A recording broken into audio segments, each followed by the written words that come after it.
এটা কি? এটা কি খেলা? এটাকে কি খেলা বলে? আরে ভাই, জেতার কোনো ইচ্ছাই নেই। জেতার যখন ইচ্ছাই নেই, তাহলে খেলতে এসছেন কেন? কোনো দরকারই নেই খেলার। গতকালকে দিল্লির সাথে সিএসকের খেলা ছিল। দিল্লি প্রথমে ব্যাট করতে নেমে 183 রানের টার্গেট দেয়। সেই রান চেস করতে নেমে 158 রানে সমাপ্ত হয়ে যায় সিএসকে। 5 উইকেট। উইকেট কিন্তু যে অল আউট হচ্ছে সেটা না। উইকেট হাতে ছিল, কিন্তু তবুও রান করতে পারেনি। কি করে করবে? জেতার তো ইচ্ছাই নেই।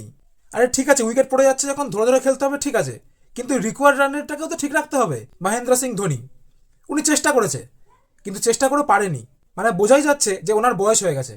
2025 আইপিএলে যখন খেলাটা শুরু হয়, তখন সব থেকে বেশি সাপোর্টার ছিল সিএসকের, কিন্তু এখন দেখছি সব থেকে হেটার্স বেশি হয়ে যাচ্ছে সিএসকের।